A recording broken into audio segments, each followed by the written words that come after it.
East Asian country Vietnam, जो आज एक टेक्नोलॉजी के टर्म्स में बहुत एडवांस कंट्री है, उसने पास्ट में बहुत सारा स्ट्रगल देखा है। वियतनाम एक छोटा सा कंट्री, उसने सबसे पहले फ्रांस से लड़ाई की, उसके बाद उसने जापान से लड़ाई की, और उसके बाद United states of America, a super power, उससे लड़ाई की।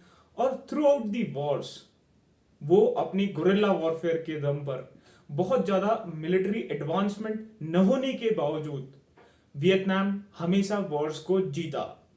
वियतनाम ने यह मिथ को ब्रेक किया कि यूनाइटेड स्टेट्स ऑफ अमेरिका जैसी सुपर पावर कंट्री को, oldest democracy of the world को भी हराया जा सकता है।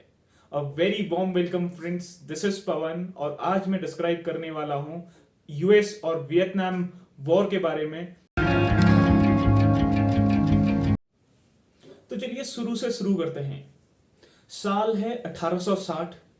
फ्रांस यूरोप का एक मॉडर्नाइज कंट्री, वहां पे कैपिटलिज्म ग्रो कर रहा था, जिसकी वजह से फ्रांस में नई नई मशीन्स बनाई जा रही थी और उन मशीन्स से बहुत ज्यादा प्रोडक्शन हो रहा था। अब फ्रांस को एक ऐसी मार्केट चाहिए थी जहां पे फ्रांस अपने प्रोडक्ट्स को बेच सके। तो 1860 में फ्रांस पहुंचता है वियतनाम में।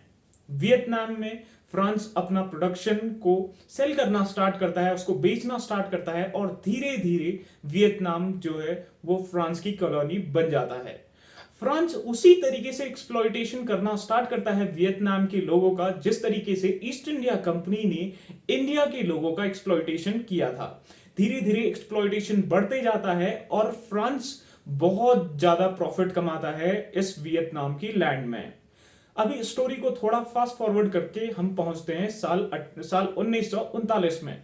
साल 1939 वो साल था जहां पे सेकेंड वर्ल्ड वॉर स्टार्ट हो गया है। सेकेंड वर्ल्ड वॉर में दो ग्रुप्स आपस में लड़ रहे थे। फर्स्ट ग्रुप का नाम है अलाइड पावर्स, जिसमें United states of America, UK और फ्रांस जैसी सुपर पावर कंट्रीज थी। दूसरी तरीके से दूसरे साइड में थी कंट्रीज एक्सिस पावर्स, जिनमें जर्मनी और जापान जैसी कंट्रीज शामिल थी। अभी हम देख रहे हैं कि जो जापान है वो बहुत ज्यादा एक्सपैंड करना स्टार्ट करता है एशियन कंट्रीज में, स्पेशली ईस्ट एशियन कंट्रीज में। जब जापान जो है वो सेकेंड वर्ल्ड वॉर में अलाइड पावर्स मतलब France, United states of America और ये कंट्री यूके के अगेंस्ट लड़ रहा है, तो वहीं पे जापान के ही पास में फ्रेंच कॉलोनी है जिसका नाम है वियतनाम। तो जापान डिसाइड करता है कि वियतनाम पे जापान अटैक करेगा और बहुत ही जल्दी जापान जो है पूरे almost northern part, even southern part में भी पूरे वियतनाम को अनेक्स कर लेता है, कब्जा कर लेता है उस पे और फ्रेंच फोर्सेस को हरा देता है। लेकिन फ्रेंच फोर्सेस तब भी जो साउथ वियतनाम का पार्ट है वहां पे अभी भी अपना ग्राउंड बचाए हैं। अब जो है वियतनाम के लोगों के लिए यह सिचुएशन बहुत ज्यादा कंफ्यूजिंग थी, क्योंकि इससे पहले वियतनाम के लोग जो हैं वो कॉलोनी थे, मतलब उनको रूल कर रहा था फ्रांस। लेकिन अब जब जापान आता है, जापान जब फ्रांस को भी हरा देता है वियतनाम में, तो जापान इसको अपनी कॉलोनी बना लेता है और जापान का रूल बहुत ज्यादा एक्सप्लॉयटेटिव होता है और जापान के लोग बहुत ज्यादा परेशान हो जाते हैं इस रूल से। पहले तो वियतनामी लोगों को यह लग रहा था कि जो फ्रांस का रूल है उससे थोड़ा अच्छा रूल होगा जापान का, लेकिन ऐसा था नहीं। जापान का रूल बहुत ज्यादा एक्सप्लॉयटेटिव था। तो वहीं पर जहां पे साउथ वाले रीजन में अभी भी फ्रांस की थोड़ी बहुत फोर्सेस बची थी, वो अभी जापान के फोर्सेस से लड़ रही थी। लेकिन नदर्न पार्ट में वियतनाम के लोगों को एक लीडर, उनको एक करते हैं नॉर्दर्न वियतनाम में वियतनामीज लोगों को, और उसके बाद ये जो नॉर्दर्न वियतनाम में जो लोग इकट्ठा हुए हैं वही जापान के अगेंस्ट लड़ते हैं। लेकिन साल 1945 आता है जब United states of America Japan पे न्यूक्लियर वेपन से अटैक कर देता है और जापान जहां कहीं भी है वो हर एक जगह पे जापान सरेंडर कर देता है सेकेंड वर्ल्ड वॉर में। और इसके ही साथ यूनाइटेड स्टेट्स ऑफ अमेरिका जो अलाइड पावर्स को लीड कर रहा है वो इस वर्ल्ड वॉर 2 को जीत जाता है। वर्ल्ड वॉर 2 के जीत जाने के बाद तुरंत बाद जो वियतनाम में नॉर्थ में जो जो वियतनाम के लोकल के लोग जो जो जापान के अगेंस्ट लड़ रहे थे, वो पूरे वियतनाम को एक इंडिपेंडेंट नेशन करार कर देते हैं।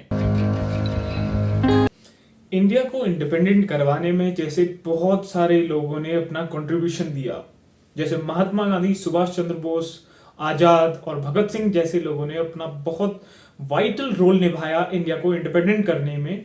सेम सेम रोल वियतनाम में भी कुछ लोगों ने निभाया।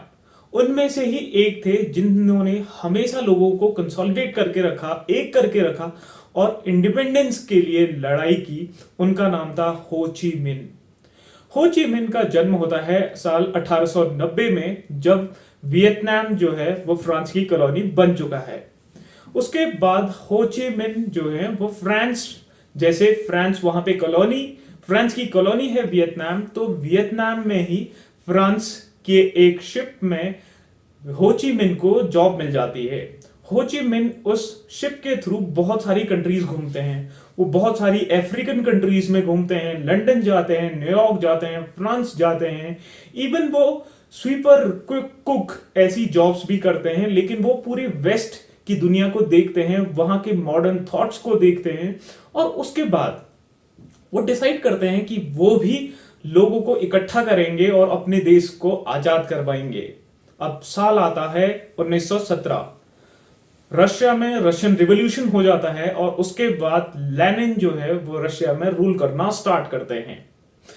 लेनिन जो है वो कार्ल मार्क्स के जो सिद्धांत हैं, जो थ्योरी हैं, उनको इंप्लीमेंट करने की कोशिश कर रहे होते हैं। तो उसी टाइम पे कम्युनिज्म जो है वो पूरे वर्ल्ड में एक नए तौर पे उभरता है। हो ची मिन्ह इसी कम्युनिज्म से बहुत ज्यादा इंस्पायर्ड होते हैं, वो लेनिन से भी बहुत ज्यादा इंस्पायर्ड होते हैं। इसीलिए लेनिन को का सपोर्ट करने के लिए या लेनिन से सीखने के लिए, लेनिन से एसोसिएट होने के लिए हो ची मिन्ह रशिया चले जाते हैं। जब रशिया जाते हैं तो वहां से उनका जो जो कम्युनिज्म है उसके साथ बहुत अच्छा एसोसिएशन हो जाता है। उसके बाद जब कभी भी कम्युनिस्ट इंटरनेशनल की कॉन्फ्रेंसेस होती हैं, हो ची मिन्ह उनमें पार्टिसिपेट जरूर करते हैं। बहुत ही कम टाइम में बहुत अच्छी लीडरशिप स्किल्स होने की वजह से हो ची मिन्ह की इमेज बहुत ज्यादा स्ट्रांग हो जाती है कम्युनिज्म की इस कॉन्फ्रेंसेस में या फिर लेनिन की नजरों में। साल 1930 आता है जब हो ची मिन्ह कुछ और नेशनलिस्ट लोगों के साथ, जो वियतनाम के ऐसे लोग थे जो वियतनाम को आजाद करवाना चाहते थे, उनके साथ मिलकर के वियतनाम के लिए एक कम्युनिस्ट पार्टी का स्टैब्लिशमेंट करते हैं हो ची मिन्ह साल 1930 में। उसके बाद जब जैसे ही सेकेंड वर्ल्ड वॉर स्टार्ट होता है, हो ची मिन्ह को लगता है कि this is the best time. वो इसको बेस्ट टाइम के रूप में कंसिडर करते हैं और फिर वो वियतनाम में एंटर करते हैं और जापान के खिलाफ लड़ते हैं। और जैसे ही जापान सरेंडर करता है, उसके तुरंत बाद हो ची मिन्ह ही वो होते हैं जो पूरे वियतनाम को इंडिपेंडेंट करार करवा देते हैं। जैसे ही वियतनाम अपने को इंडिपेंडेंट करार करवाता है, लेकिन वहीं पे वियतनाम जो अभी भी जापान से अभी अभी छूटा हुआ है, वहां पे अभी भी फ्रेंच फोर्सेस सिचुएटेड हैं सदर्न पार्ट में। तो जैसे ही वर्ल्ड वॉर सेकंड खत्म होता है तो फ्रांस कहता है कि जैसे ये वियतनाम मेरी टेरिटरी था, तो अभी मैं फिर से चाहता हूं कि ये मुझे मिल जाए। लेकिन हो ची मिन्ह बिल्कुल भी ऐसा नहीं चाहते हैं। वो इवन ये चाहते हैं कि पूरा का पूरा वियतनाम कंसोलिडेट हो जाए, यूनिफाई हो जाए, एक वियतनाम बन जाए और ये एक इंडिपेंडेंट नेशन करार हो और इसको ऐसे रिकॉग्निशन मिल जाए पूरे वर्ल्ड में। लेकिन ऐसा होता नहीं है। रशिया और चाइना जैसी कंट्रीज इसको रिकॉग्नाइज कर देते हैं, लेकिन वेस्टर्न वर्ल्ड मतलब United states of America, France, UK अभी भी इस कंट्री को एक इंडिपेंडेंट कंट्री नहीं बनाना चाहते हैं, क्योंकि वहां पे कम्युनिज्म है। मतलब हो ची मिन्ह जो है वो एक कम्युनिस्ट लीडर हैं, लेकिन कम्युनिस्ट लीडर होने की वजह से उनको बहुत ज्यादा सपोर्ट मिलता है रशिया से और चाइना से। बहुत ही जल्दी इनको रिकॉग्निशन भी मिल जाती है रशिया और चाइना से एज अ इंडिपेंडेंट नेशन। लेकिन धीरे धीरे जो है वो फ्रेंच अपनी फोर्सेस को बढ़ाता है साउथ वाले रीजन में वियतनाम के, जिसकी वजह से फिर से वॉर होना स्टार्ट हो जाता है। मतलब हो ची मिन जो अभी नॉर्दर्न पार्ट में है वो चाहते हैं कि पूरे के पूरे वियतनाम को एक सिंगल कंट्री बनाया जाए, लेकिन फ्रांस अभी भी चाहता है कि वियतनाम उनकी कॉलोनी बनी रहे। इसी की वजह से फ्रांस, जिसके पास बहुत मॉडर्नाइज्ड वेपन थे, वो अभी हो ची मिन के साथ लड़ते हैं, या हो ची मिन के जो लीडर, जो और भी लोग हैं, वियतनामीज लोग हैं, वो अभी फ्रांस के साथ लड़ते हैं। जब ये वियतनाम की फोर्सेस नॉर्दर्न वियतनाम में, जब नॉर्दर्न वियतनाम की फोर्सेस फ्रांस की फोर्सेस से लड़ रहे हैं, तो उसी टाइम पे हो ची मिन इन सब लोगों को, ये जो गुरिल्ला वॉरफेयर में एक्सपर्ट लोग थे, जो मतलब जो फ्रेंच फोर्सेस के साथ 1-to-1 बैटल नहीं करते थे, मतलब ऐसे बैटल करते थे, धोखे से मारते थे फ्रेंच फोर्सेस को, ये इन फोर्सेस को हो ची मिन वियत मिन के नाम से एक नाम देते हैं। और उसी के बाद इन फोर्सेस को, इन गुरिल्ला फोर्सेस को, इन गुरिल्ला सोल्जर्स को वियत मिन के नाम से जाना जाता है। अब जब वियतनाम में वियत मिन और फ्रेंच की फोर्सेस एक दूसरे से लड़ रही हैं, वहीं पे United states of America picture में आता है। अमेरिका के पिक्चर में आने के पीछे कुछ रीजंस थे, अमेरिका के कुछ एप्रीहेंशंस थे। जैसे पहला रीजन ये था कि जो कोरियन वॉर हुआ उसमें नॉर्थ कोरिया एक कम्युनिस्ट कंट्री के तौर पे उभरा। उसके बाद साल 1948 में चाइना भी एक कम्युनिस्ट के तर्ज पे एक नया कंट्री बना, एक जायंट कंट्री बना, एक जायंट एशियन कंट्री बना। रशिया तो पहले से एक कम्युनिस्ट नेशन था ही। उसी के बाद साल 1949 में रशिया एक न्यूक्लियर टेस्ट करता है। उस न्यूक्लियर टेस्ट करने के बाद इस दुनिया में यूनाइटेड स्टेट्स ऑफ अमेरिका ही एकमात्र ऐसा कंट्री नहीं था जिसके पास न्यूक्लियर वेपन है। अब रशिया के पास भी न्यूक्लियर वेपन थे। अब उस टाइम पे जो यूनाइटेड स्टेट्स ऑफ अमेरिका के प्रेसिडेंट थे हैरी ट्रूमैन, वो एक थ्योरी देते हैं, वो डोमिनो इफेक्ट की थ्योरी देते हैं। उसके according United states of America की फॉरेन पॉलिसी बहुत ज्यादा रीशेप्ड हो जाती है। इस थ्योरी के अकॉर्डिंग अगर कोई भी कंट्री कम्युनिस्ट कंट्री बनता है तो वो आसपास की कंट्रीज को कम्युनिस्ट बनाने के लिए मजबूर कर देता है, इंस्पायर कर देता है। और इसी तरीके से अगर एक कंट्री अगर कम्युनिस्ट कंट्री बना तो उसके बाद सारी कंट्रीज कम्युनिस्ट बनती जाएंगी। यूनाइटेड स्टेट्स ऑफ अमेरिका की फॉरेन पॉलिसी में ये एक हाइपोथेसिस या फिर एक ये थ्योरी जो है वो काम कर रही थी। और इसी की वजह से United states of American presidents जितने भी उस टाइम पे इलेक्ट हो रहे थे, उनके दिमाग में वरी था इस बात के लिए, क्योंकि जो नॉर्थ कोरिया है, रशिया है, चाइना है, ये कम्युनिस्ट नेशंस के तौर पर उभरे थे।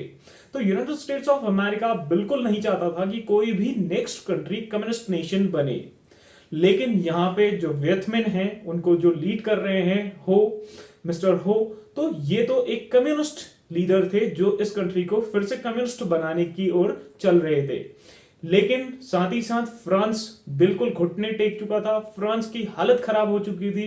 गुरिल्ला वॉरफेयर या गुरिल्ला फोर्सेस के साथ लड़ते लड़ते जो वियतमिन फोर्सेस थे, उनके सामने फ्रांस की हाल बिल्कुल खराब हो चुके थे। यूनाइटेड स्टेट्स ऑफ अमेरिका के जो प्रेसिडेंट उस टाइम पे थे मिस्टर हैरी, वो डिसाइड करते हैं कि अभी वो फ्रांस की हेल्प करेंगे ताकि फ्रांस जो है वो वियतमिन फोर्सेस को हरा सके। तो यूनाइटेड स्टेट्स ऑफ अमेरिका बहुत ज्यादा हैवी नंबर्स में अपने मिलिट्री की जो इक्विपमेंट हैं उनको फ्रांस को भेजता है। फ्रांस को न केवल वो मिलिट्री असिस्टेंस देता है, लेकिन साथ ही साथ वो फाइनेंशियल असिस्टेंस भी फ्रांस को देता है ताकि फ्रांस जो है वो वियतमिन को हरा सके और वहां पे कम्युनिस्ट जो रिजीम है, कम्युनिस्ट गवर्नमेंट फॉर्म होने के कगार पे है, उसको खत्म किया जा सके। लेकिन फ्रांस ऐसा बिल्कुल नहीं कर पाता है। लेकिन जो वियतमिन फोर्सेस थे वो गुरिल्ला वॉरफेयर करते थे। गुरिल्ला वॉरफेयर का मतलब क्या है? गुरिल्ला वॉरफेयर का मतलब है कि 1-to-1 बैटल न करना या आमने सामने की लड़ाई न करना, छिप करके लड़ाई करना। जब भी जो फ्रांस की फोर्सेस जो माउंटेनियस रीजन से गुजरती थी, उस टाइम पे वियतमिन के जो सोल्जर्स थे वो पहाड़ों में जंगलों में छिपे रहते थे और तुरंत आकर के सेना की एक छोटी सी टुकड़ी पर अटैक करते थे और पूरी की पूरी फोर्स को वहीं पे खत्म कर देते थे। ये तरीका था वियतमिन के लड़ने का और इसी को ही गोरिल्ला वॉरफेयर बोलते हैं, जिसके बेसिस पे फ्रांस घुटनों पे आ गया। हालांकि फ्रांस के पास बहुत बहुत ही मॉडर्न इक्विपमेंट थे जो उसको यूनाइटेड स्टेट्स ऑफ अमेरिका से मिल रहे थे, लेकिन इसके बावजूद जो फ्रेंच फोर्सेस हैं उनका कोई भी अभी एक मेजर इन्फ्लुएंस या मेजर विक्ट्री वियतनाम में नहीं देखी जा रही थी, क्योंकि यहां पे अभी वियतनाम को कम्युनिस्ट जो चाइना है और जो रशिया है वो भी सपोर्ट कर रहे थे। उनके पास भी वेपन थे वियतमिन के पास, लेकिन इतने मॉडर्न वेपन नहीं थे जो फ्रेंच फोर्सेस के पास अभी वहां पे थे। इस गुरिल्ला वॉरफेयर के बेसिस पे ही जो वियतमिन फोर्सेस हैं या फिर वियतनाम की फोर्सेस हैं जो नॉर्थ वियतनाम में सिचुएटेड हैं, उन्होंने जो पूरा फ्रांस की फोर्सेस हैं उनको घुटनों पे ला दिया और फ्रांस इस वॉर को हार गया। साल 1954 आता है जब फ्रांस ये डिक्लेयर करता है कि वो इस कंट्री को अब छोड़ देगा। जब फ्रांस ये डिक्लेयर करता है, इसके बाद यूनाइटेड स्टेट्स ऑफ अमेरिका और भी चिंतित हो गया, उसके एप्रीहेंशंस और भी बढ़ गए, क्योंकि अब ये ऑलमोस्ट तय था कि पूरा वियतनाम एक कम्युनिस्ट नेशन बनेगा। इसी के तर्ज पे साल 1954 में जेनीवा कॉन्फ्रेंस होती है। उस जेनीवा कॉन्फ्रेंस के तहत फ्रांस डिक्लेयर करता है कि वियतनाम एक इंडिपेंडेंट नेशन रहेगा और अब फ्रेंच फोर्सेस वहां पे नहीं ऑक्युपाइड रहेंगी। फ्रांस अपनी पूरी फोर्सेस को वापस कर लेगा। यह फ्रांस के लिए एक बहुत बड़ी ह्यूमिलिएटिंग हार थी, साथ ही साथ ये कम्युनिज्म के लिए एक बहुत बड़ी विक्ट्री थी। ये जो कॉन्फ्रेंस हुई, उस जेनेवा कॉन्फ्रेंस में यह भी कहा गया कि जो अभी पूरा वियतनाम है इसको दो पार्ट्स में डिवाइड किया जाएगा 17 पैरेलल लाइन से, और उसके नॉर्दर्न जो पार्ट होगा उसमें हो ची मिन अपनी गवर्नमेंट बनाएंगे और जो सदर्न पार्ट होगा उसमें यूनाइटेड स्टेट्स ऑफ अमेरिका और फ्रांस के बेसिस पर एक प्यूपेट गवर्नमेंट बनाई जाएगी, जिसके भी एक रूलर होंगे जो साउथ वियतनाम से ही थे। और साथ ही साथ यह भी प्रॉमिस किया गया था कि बहुत ही जल्दी दोनों governments, north Vietnamese government and southern Vietnamese government मिलकर इलेक्शंस करेंगे और इन इलेक्शंस के बाद फिर से पूरे वियतनाम को यूनिफाई किया जाएगा। इस जेनीवा कॉन्फ्रेंस के बाद वियतनाम पूरी तरीके से आजाद हो गया और फ्रांस हमेशा हमेशा के लिए वहां से चले गया। लेकिन अभी भी वियतनाम में जो सदर्न पार्ट था वहां पे वेस्टर्न मोटिवेटेड और वेस्टर्न इंस्पायर्ड प्यूपेट गवर्नमेंट थी, जो एक ऐसे रूलर रूल कर रहे थे जो बहुत ही इनएफिशिएंट थे। उनकी एफिशिएंसी बहुत ज्यादा खराब थी। इसी की वजह से बहुत ही जल्दी जो नॉर्थ वियतनाम में जो अभी मिस्टर हो ने गवर्नमेंट बनाई थी, वो गवर्नमेंट ये चाह रही थी कि जितना जल्दी हो सके हम साउथ पे अटैक करेंगे और पूरे साउथ को भी यूनिफाई करके हम एक पूरा यूनिफाइड नेशन बनाएंगे। लेकिन यूनाइटेड स्टेट्स ऑफ अमेरिका अभी भी बहुत चिंतित था, क्योंकि वो बिल्कुल नहीं चाहता था कि पूरे का पूरा वियतनाम एक कम्युनिस्ट नेशन बन जाए। तो United states of American president Dwight D Eisenhower ने यह डिसाइड किया कि वो अभी जो साउथ वियतनाम में जो डिक्टेटर हैं, जो एक पिपेट गवर्नमेंट है, उनकी हेल्प करेंगे ताकि वो नॉर्थ वियतनामी फोर्सेस को ये ना अलाउ करे कि पूरा का पूरा वियतनाम एक कम्युनिस्ट नेशन बन जाए। तो यूनाइटेड स्टेट्स ऑफ अमेरिका के जो प्रेसिडेंट हैं वो धीरे धीरे United states of American forces को, मतलब इन फोर्सेस को अभी भी एडवाइजर कहा जा रहा था। मतलब इनका काम, इन एडवाइजर्स का काम था जो 200 से 400 के जिनकी स्ट्रेंथ थी, जिनके नंबर थे, 200-400 ही अमेरिकन एडवाइजर्स थे जो मिलिट्री से एसोसिएटेड थे अमेरिकन। वो साउथ वियतनाम की फोर्सेस को ट्रेनिंग दे रहे थे, लेकिन कुछ भी फर्क नहीं पड़ा। अभी तक कुछ भी फर्क नहीं पड़ा, बिल्कुल भी नहीं।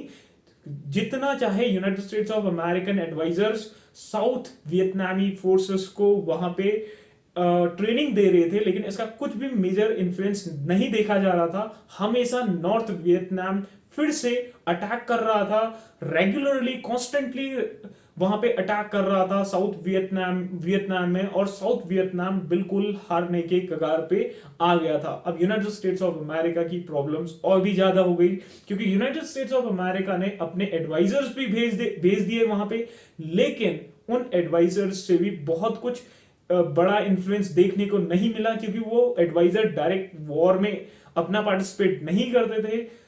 इसके बजाय वो जो साउथ वियतनाम की फोर्सेस हैं, जो वहां पे पिपेट गवर्नमेंट है, उनकी जो फोर्सेस हैं उनको ट्रेन करते थे, जिनसे वो बहुत एफिशिएंट तरीके से नहीं लड़ पा रहे थे, और फिर से वो बिल्कुल हारने की कगार पर आ गए थे। अमेरिकन एडवाइजर्स तो बहुत ज्यादा जो सदर्न वियतनामीज फोर्सेस हैं उनकी हेल्प कर रहे थे, लेकिन जो नॉर्थ वियतनामीज या वियतमिन फोर्सेस हैं उनका जो इन्फ्लुएंस है वो बहुत हैवी था। अब वो सिर्फ नॉर्थ वियतनाम तक ही लिमिटेड नहीं थे, वो यूनाइटेड स्टेट्स ऑफ अमेरिका के जो एडवाइजर्स थे वो साउथ में सिचुएटेड थे, वो ट्रेनिंग दे रहे थे, लेकिन अभी भी जो नॉर्थ वियतनामी सोल्जर हैं, वियतमिन फोर्सेस हैं, उन्होंने साउथ वियतनाम में एंटर करना स्टार्ट कर दिया। इवन उन्होंने नेशनल लिबरेशन फ्रंट के नाम से एक ऑर्गेनाइजेशन बनाया, जिसमें वो साउथ वियतनामीज लोगों को इकट्ठा कर रहे थे, और उसके बाद वो साउथ वियतनाम के लोगों की हेल्प से ही साउथ वियतनाम की जो फोर्सेस हैं, जो पिपेट गवर्नमेंट की फोर्सेस हैं, उन पे बहुत ही सीवियरली अटैक कर रहे थे। नेशनल लिबरेशन फ्रंट एक ऐसा ऑर्गेनाइजेशन बन गया जिसने यूनाइटेड स्टेट्स ऑफ अमेरिका के जो एडवाइजर्स हैं उनके लिए जॉब को बहुत कॉम्प्लिकेटेड बना दिया। जो यूनाइटेड स्टेट्स ऑफ अमेरिका के जो एडवाइजर्स थे, जो ट्रेनिंग दे रहे थे साउथ वियतनामीज फोर्सेस को, उनको भी बहुत प्रॉब्लम्स का सामना करना पड़ रहा था। पहला प्रॉब्लम तो लैंग्वेज का था, क्योंकि उनको वियतनामीज लैंग्वेज आती नहीं थी, जिसकी वजह से ट्रेनिंग देने में उन्हें बहुत ज्यादा प्रॉब्लम्स का सामना करना पड़ रहा था। दूसरी जो प्रॉब्लम थी वो थी जो मिलिट्री लीडर्स थे साउथ में, वो सारे किंग के फैमिली मेंबर्स थे, और वो गवर्नमेंट बहुत ही करप्ट हो गई थी, जिसकी वजह से उनकी एफिशिएंसी बहुत नीचे आ गई थी, और यूनाइटेड स्टेट्स ऑफ अमेरिका इस बात से बहुत ज्यादा चिंतित हो गया था। अब यूनाइटेड स्टेट्स ऑफ अमेरिका में नए प्रेसिडेंट का चुनाव होता है, और जॉन एफ कैनेडी, जो यूनाइटेड स्टेट्स ऑफ अमेरिका के यंगेस्ट प्रेसिडेंट, सिर्फ 43 इयर्स की एज में एक नए प्रेसिडेंट के रूप में चुने जाते हैं। जॉन एफ कैनेडी भी सेम ही डोमिनो इफेक्ट थ्योरी पे काम करते हैं, और वो चाहते हैं कि अब वियतनाम में ज्यादा से ज्यादा इंटरवेंशन किया जाए, ताकि इस वॉर को खत्म किया जाए और वहां पे कम्युनिस्ट रिजीम को बिल्कुल जड़ से उखाड़ के फेंक दिया जाए। तो उसी की वजह से जॉन एफ कैनेडी एक कमिटी बनाते हैं। उस कमिटी में वो दो लोगों को शामिल करते हैं। पहले उसमें होते हैं वॉल्ट डब्ल्यू रॉस्टो, जो एक economist, United states of America में एक इकोनॉमिस्ट है। दूसरे जो थे मैक्सवेल टेलर, जो farmer United states of American army में जनरल रह चुके थे। इन दोनों की अध्यक्षता में या इन दोनों की एक कमेटी बनाई जाती है, जो वियतनाम जाते हैं और वियतनाम की सिचुएशन का पूरे अच्छे से एनालिसिस करते हैं। ये कमेटी जो अपनी रिपोर्ट देती है, उस रिपोर्ट में ये कमेटी कहती है कि जो साउथ वियतनामी फोर्सेस हैं वो बिल्कुल अब हारने ही वाले हैं, उनकी हालत बहुत खराब है। इसी की वजह से ये जो कमेटी है ये भी रिकमेंड करती है जॉन एफ कैनेडी को कि आप बहुत ही हैवी नंबर्स में यूएस के ट्रूप्स को जो वियतनाम है उसकी लैंड पे उतारें, और साथ ही साथ हेलीकॉप्टर्स को और भी मॉडर्न इक्विपमेंट को, आर्टिलरी आर्मर्ड को वहां पे उतारें। नहीं तो साउथ वियतनाम की फोर्सेस बहुत ही जल्दी वहां पे वियतमिन के आगे हार जाएंगी, और जिसकी वजह से फिर से वहां पे कम्युनिज्म का राइज होगा और पूरी की पूरी कंट्री कम्युनिस्ट नेशन बन जाएगी। जॉन एफ कैनेडी के सामने बहुत ही टफ सिचुएशन थी, क्योंकि जॉन एफ कैनेडी ये जानते थे कि अभी अगर उन्होंने अपनी फोर्सेस को वियतनाम में उतार दिया तो सिचुएशन यहां तक ग्रेव हो सकती है कि चाइना और रशिया भी मिलिट्री में डायरेक्ट मिलिट्री इंटरवेंशन वहां पे कर दे, और फिर से थर्ड वर्ल्ड वॉर जैसी सिचुएशंस देखने को मिले। लेकिन साथ ही साथ जॉन एफ कैनेडी के सामने कोई और ऑप्शन बचा भी नहीं था, क्योंकि वहां पे कम्युनिज्म का जो राइज हो रहा था, जो ईस्ट जो एशियन नेशंस में, ईस्ट एशियन नेशंस में, वो भी जॉन एफ कैनेडी अफोर्ड नहीं कर पा रहे थे। लेकिन जॉन एफ कैनेडी को अभी इंटरनल सिचुएशंस का सामना भी करना था, क्योंकि जॉन एफ कैनेडी अपनी फोर्सेस को डायरेक्ट बिल्कुल वॉर में नहीं झेप सकते थे, नहीं डाल सकते। इसी वजह से जॉन एफ कैनेडी ने धीरे धीरे अपनी फोर्सेस को वियतनाम में उतारना शुरू किया। वियतनाम में धीरे धीरे जब यूनाइटेड स्टेट्स ऑफ अमेरिका से फोर्सेस आई, उनका नंबर बहुत कम था, बहुत कम नंबर में सोल्जर्स वियतनाम में आने लगे, साउथ वियतनाम में। अब वो नॉर्थ वियतमिन के साथ 1-to-1 बैटल करने लगे और इसमें कुछ उन्हें विक्ट्री भी मिली। हालांकि कुछ टाइम के बाद जो अमेरिकन सोल्जर्स हैं उनको भी सेम ही प्रॉब्लम का सामना करना पड़ा, जो प्रॉब्लम्स का सामना फ्रेंच फोर्सेस कर रही थी। वो थी ये जो गुरिल्ला वॉरफेयर लड़ने की टैक्टिक्स जो वियतमिन को थी। अब वियतनाम में बहुत ज्यादा बड़े जंगल थे, बहुत दलदल वाली जमीन थी, और वहां पे United states of American forces को लड़ने में बहुत ज्यादा मुश्किलें हो रही थी। और फिर से ये लग रहा था कि अब यूनाइटेड स्टेट्स ऑफ अमेरिकन जो फोर्सेस यहां पे आई हैं वो भी हार जाएंगी। तो धीरे धीरे उनका नंबर बढ़ाया गया। साल आता है 1962 में जॉन एफ कैनेडी का असैसिनेशन हो जाता है। जॉन एफ कैनेडी जो एक अपनी गाड़ी से रोड शो कर रहे थे, वहां पे उनके गोली मारकर हत्या कर दी जाती है, असैसिनेशन हो जाता है। लेकिन इस समय तक का यूनाइटेड स्टेट्स ऑफ अमेरिका के तकरीबन 16,000 सोल्जर्स जो हैं वो अब इस वियतनाम की जमीन पर आ चुके हैं। जॉन एफ कैनेडी के जो असैसिनेशन हुआ उसके बाद जॉन एफ कैनेडी की जगह पे वहां पे नए प्रेसिडेंट बनते हैं। उनका नाम था Lyndon B Johnson. Lyndon B Johnson president बनते हैं और उनके सामने भी फिर सिचुएशन वही थी जो जॉन एफ कैनेडी ने फेस की। लेकिन यहां पे सिचुएशंस का थोड़ा थोड़ा चेंज होना भी स्टार्ट हो गया था। अब United states of American forces धीरे धीरे अपना नंबर्स बढ़ा रही थी, जिसकी वजह से वियतमिन फोर्सेस हैं उनको थोड़ा तो कॉम्प्लिकेशंस अब आ रहे थे वॉर को लड़ने में, और थोड़ा तो रेजिस्टेंट हो गया था अब साउथ वियतनाम की फोर्सेस। लेकिन अभी भी जो है नॉर्थ वियतनाम से सोल्जर्स बहुत ज्यादा नंबर में साउथ वियतनाम में एंटर करना स्टार्ट कर रहे थे, और United states of American forces में कैजुअलिटी बहुत ज्यादा बढ़ने लग गई थी। United states of American forces में जब कैजुअलिटी बढ़ रही थी तो यूनाइटेड स्टेट्स ऑफ अमेरिका की गवर्नमेंट को भी इंटरनल प्रेशर फील हो रहा था, क्योंकि जब कभी भी यूनाइटेड स्टेट्स ऑफ अमेरिका का कोई भी सोल्जर मार्टर होता था तो उसकी बॉडी जब यूएस में वापस जाती थी तो उस टाइम पे उसके फैमिली वाले, कम्युनिटी ये पूछती थी कि हम वियतनाम में लड़ क्यों रहे हैं।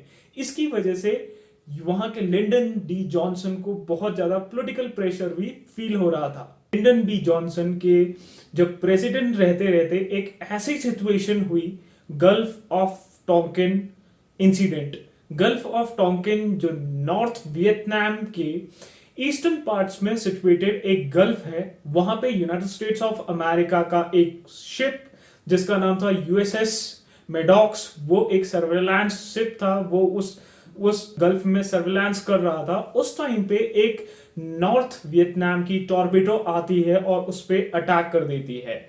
उस अटैक में जो यूएस का शिप था उस पे तो बहुत ज्यादा नुकसान नहीं हुआ, लेकिन एक ऐसी सिचुएशन थी जिसमें यूनाइटेड स्टेट्स ऑफ अमेरिका को बहुत ज्यादा वॉर का एस्केलेशन की सिचुएशंस या ऐसी सिचुएशन दे दी थी। जो यूनाइटेड स्टेट्स ऑफ अमेरिका के वहां पे प्रेसिडेंट थे वहां पर तब लिंडन बी जॉनसन, वो तुरंत एक गल्फ ऑफ टोंकिन रेजोल्यूशन लाते हैं अमेरिकन कांग्रेस में या अमेरिकन पार्लियामेंट में, और ये तुरंत ही ये रेजोल्यूशन पास हो जाता है और तुरंत United states of American president mister Johnson ये डिक्लेयर करते हैं कि यूनाइटेड स्टेट्स ऑफ अमेरिका एक वॉर में अब शामिल हो चुका है। इसी के साथ साथ United states of American president ये भी डिक्लेयर करते हैं कि यूनाइटेड स्टेट्स ऑफ अमेरिका ने ऑपरेशन रोलिंग थंडर स्टार्ट कर दिया है, जिसके तहत यूनाइटेड स्टेट्स ऑफ अमेरिका से लाखों के नंबर में सोल्जर्स को वियतनाम भेजा जाता है। एयरफोर्स को वियतनाम भेजा जाता है, नेवी को वियतनाम भेजा जाता है, ताकि वो जो वियतमिन फोर्सेस हैं जो गुरिल्ला वॉरफेयर की टैक्टिक्स से लड़ रहे वियतनाम के जो ओरिजिनल लोग हैं या फिर नेटिव लोग हैं उनको हरा सके। धीरे धीरे यूनाइटेड स्टेट्स ऑफ अमेरिका की फोर्सेस उस लैंड में, उस वियतनाम में बहुत ज्यादा हो जाती हैं, जिनका मेन बेस अभी भी साउथ वियतनाम है। 1969 के आते आते यूएस के तकरीबन 5 लाख सोल्जर्स वियतनाम की लैंड पे सर्व कर रहे थे या फिर लड़ रहे थे। लेकिन जब ये वियतनाम की फोर्सेस के साथ लड़ रहे थे या फिर गुरिल्लास के साथ, वहां पे गुरिल्ला वॉरफेयर के तरीके से जो वियतमिन के साथ ये वॉर लड़ रहे थे, तो ये भी बहुत ज्यादा इफेक्टिव फिर से साबित नहीं हो पाया, क्योंकि हालांकि इनके पास बहुत ज्यादा हेलीकॉप्टर्स थे, एरोप्लेन्स थे, जिनके थ्रू ये अटैक्स कर रहे थे जो वियतमिन फोर्सेस हैं।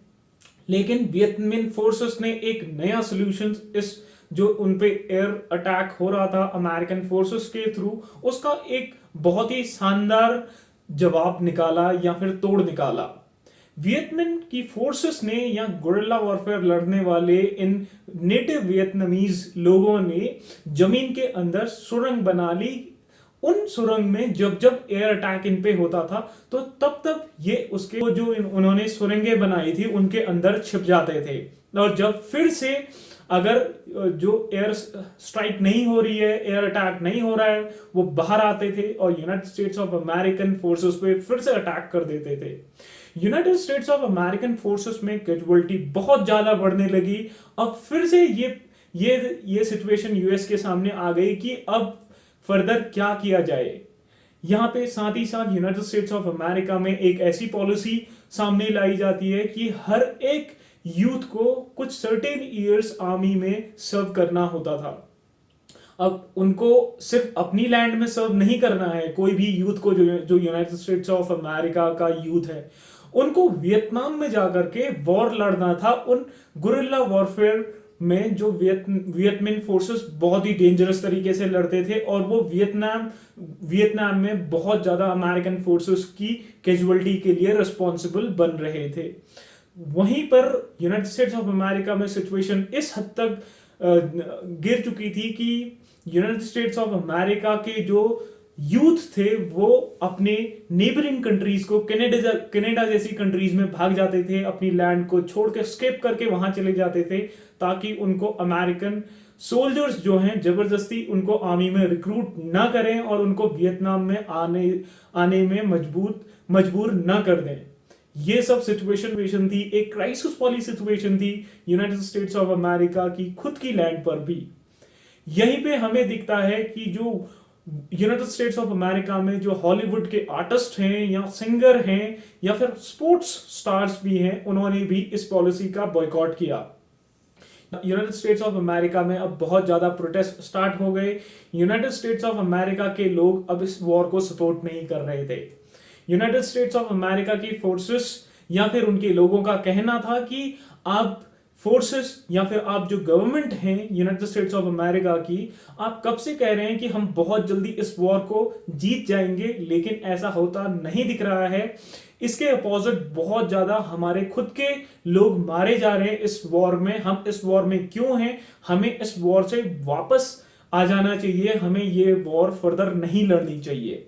अब वहां पे जो प्रेसिडेंट थे लिंडन बी जॉनसन, उनके सामने सिचुएशन और भी खतरनाक बन चुकी थी। लेकिन अभी भी अमेरिकन फोर्सेस को कोई सब्सटैंशियल विक्ट्री नहीं दिख रही थी वियतनाम के लैंड में। हालांकि वियतनाम की लैंड में जो वियतमिन फोर्सेस हैं उनके सोल्जर्स की कैजुअलिटी भी बहुत ज्यादा थी, लेकिन उनका नंबर कभी कम हो ही नहीं रहा था, क्योंकि वहां पे नेशनलिज्म बहुत ज्यादा पीक पे था, और जिसकी वजह से यूएस की फोर्सेस में कैजुअलिटी ज्यादा से ज्यादा हो रही थी। और यूनाइटेड स्टेट्स ऑफ अमेरिका में न केवल यूएस बाहर वॉर लड़ रहा था, बल्कि यूनाइटेड स्टेट्स ऑफ अमेरिका में जो उस टाइम पे गवर्नमेंट थी मिस्टर जॉनसन की, वो बहुत ज्यादा प्रेशर, इंटरनल प्रेशर भी फील कर रहे थे, क्योंकि लोगों ने फिर से वहीं पे यूएस में प्रोटेस्ट करना स्टार्ट कर दिया कि हमें इस वॉर से अब बाहर आ जाना चाहिए।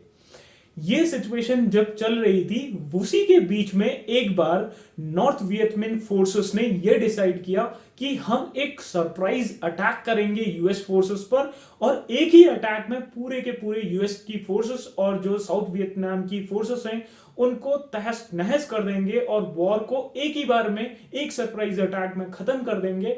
और इसके बाद हम एक फिर से कंसोलिडेटेड नेशन बनाएंगे। और ऐसा ही होता है।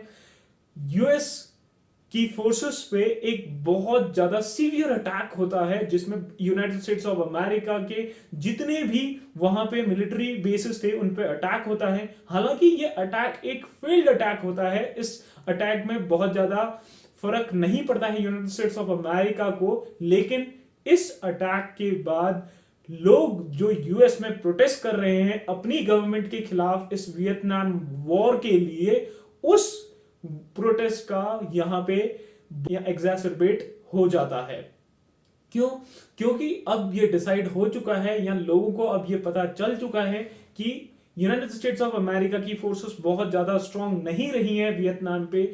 जब नॉर्थ वियतनाम की फोर्सेस इतनी पावरफुल हैं कि वो यूएस की फोर्सेस पे इतना सीवियर अटैक कर सकती हैं, तो आप कहां यूएस गवर्नमेंट कैसे कह रही है कि वो इस वॉर को जीतने वाली है। इसी वजह से अब यूएस में प्रोटेस्ट बहुत ज्यादा हो गए और इन प्रोटेस्ट की एक डिमांड ये थी कि तुरंत जितना जल्दी हो सके यूएस की फोर्सेस को वहां से वापस यूएस में बुला लिया जाए, ताकि इतनी ज्यादा कैजुअलिटीज या इतने ज्यादा सोल्जर्स की डेथ ना हो और इतने ज्यादा यूथ्स को जबरदस्ती कंपेल न किया जाए कि उनको मिलिट्री ज्वाइन करनी है और कुछ सर्टेन ईयर अपने यूथ के मिलिट्री को देने हैं और वियतनाम में सब करना है, वहां पे लड़ाई लड़नी है। ये सब अब नहीं चाहते थे यूनाइटेड स्टेट्स ऑफ अमेरिका के आम आदमी या आम लोग।